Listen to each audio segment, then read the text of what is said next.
আসসালামু আলাইকুম দর্শক, আমি পবন মেঘা চলে এসেছি নতুন ভিডিও নিয়ে। তো এক ভাই আমার কাছে একটি ইন্ডাকশন কুকার পাঠাইছে, তো এটার সমস্যাটাকে একটু দেখে নেই। এটাতে আমরা প্রথমে পাওয়ার দিলাম, তো পাওয়ার চলে আসছে। এখন যদি আমরা অন প্রেস করি, গ্লাসটা একটু আলাদা করে রাখি তাহলে কাজ করতে সুবিধা হবে। এখন যদি অন প্রেস করি, অন হয়েছে।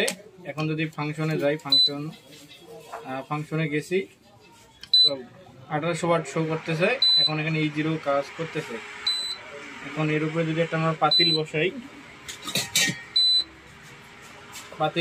পাতিল কোনো রকম কাজ করতেছে না।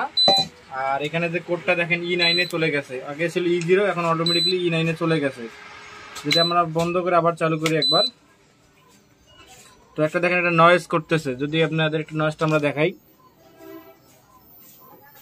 দেখেন সাইকেলে একটা নয়েজ করতেছে, একটা নয়েজ করতেছে। প্লাস যদি অন করার সঙ্গে নয়েজটা হারে যাচ্ছে।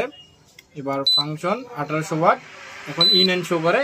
আবার যদি পাতিলের উপরে বসাই, কোনো রকম রেসপন্স নাই। তো এই সমস্যার সমাধান কিভাবে করবো সেটা আজকে আমাদের এই ভিডিওতে দেখাবো। তো আর কথা বলবো না, চলুন আমাদের ভিডিওটা শুরু করবো।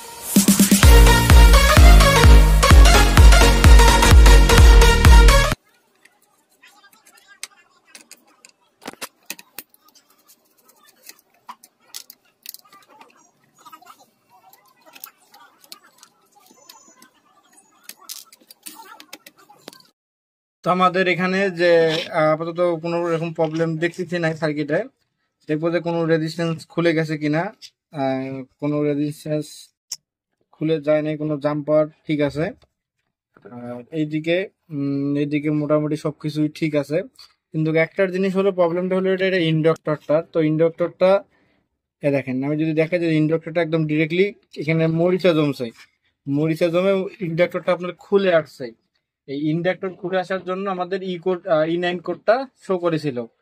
আমাদের মনে করেন আপনার E5 পর্যন্ত যেগুলা কোড আছে সেগুলো আপনার রেজিস্ট্যান্স, ফ্যান মানে এক্সেট্রা ওভারহিটিং এর জন্য আছে। আর E5 এর পরে যেগুলো কোড আছে ইন্ডাকশনে, সবগুলো আপনার IGBT সেকশন থেকে আসে। যেমন আপনার যে ইন্ডাক্টরটা কিন্তু একদম পুরোপুরি খুলে গেছে, এটা মরিচা ধরে এটা একদম পুরোপুরি নষ্ট হয়ে গেছে। তো এটার জন্য হয়তো E9 ইউরো আসতে পারে। আর দ্বিতীয় কথা হলো, এখানে যে আপনার ডায়োডের সোল্ডারিং গুলা, তো এগুলা ঠিক আছে, কোনো রকম প্রবলেম নাই। তো আমরা কি করবো, জাস্ট ইন্ডাক্টরটাকে পরিবর্তন করে দেখবো যে আমাদের সমস্যাটা সমাধান হয় কিনা। আগের ইন্ডাক্টরটা খুলে নিয়েছি, এখন এখানে নতুন ইন্ডাক্টর লাগাবো। তো এটারও কোনো দিক হয় না, প্লাস মাইনাস, জাস্ট সাইজের কম বেশি হয়। তো ছোট সাইজও লাগালে ওখানে আপনার কাজ করবে, সমস্যা না। তো জাস্ট আমরা যেভাবে খুলেছিলাম ঠিক সেম ভাবে এখানে এখন বসাই দেব। তো আমরা ইন্ডাক্টরটা লাগিয়ে নিয়েছি। আর এখানে যে শো শব্দটা করছিল, এই শো শব্দগুলো সাধারণত আমরা ক্যাপাসিটার জায়গা থেকে করে। যদি ক্যাপাসিটার কখনো লুজ কানেকশন থাকে 4.7 UF, যে ক্যাপাসিটারটা আছে পাওয়ার সেকশনে, যে ক্যাপাসিটারটা, এটা যদি কখনো আপনার এরকম সমস্যা করে, তখন আপনার শো শব্দ করে। প্লাস যখন যদি আপনার গরম অবস্থায় দেখেন আপনার শো শব্দ করে বেশি, তখন আপনার যে 0.3 মাইক্রোওয়াট ক্যাপাসিটারটা সেটা পরিবর্তন করে দিবেন, সেটা ঠিক হয়ে যাবে। তো আপাতত এখানে আর কোনো প্রবলেম আমার চোখে পড়তেছে না। এখন জাস্ট কি করবো, আমরা লাইনে দেবো, এটা লাইনে দিয়ে ফিটিং করে এটা চালু করে দেখবো যে এটার সমস্যাটা সমাধান হয়েছে কিনা, নাকি আর অন্য কোনো প্রবলেম আছে এটাতে। তো জাস্ট আমরা যেভাবে খুলে রেখেছিলাম ঠিক সেম ভাবে এটা আমরা এখন ফিটিং করবো।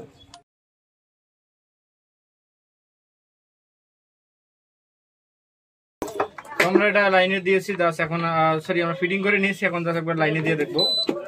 তো লাইন পাইছে, এখন অন হয়েছে, ফাংশনে গেছে 1800 ওয়াট। এখন E0 শো করতেছে। এখন যদি এটা পাতিল দেয় এর উপরে, তো পাতিল দেওয়ার সঙ্গে সিরিজ বাতি ক্যাশ করতেছে, অর্থাৎ আমাদের কাজটা হয়ে গেছে। এখন আমরা জাস্ট এটা একবার গরম করে দেখবো। জাস্ট অন ফাংশন, এখন পাতিলটা দিলাম, তো আমাদের অলরেডি গরম হওয়া শুরু হয়ে গেছে। এখন আমাদের চুলাটা একদম পুরোপুরি গরম হচ্ছে।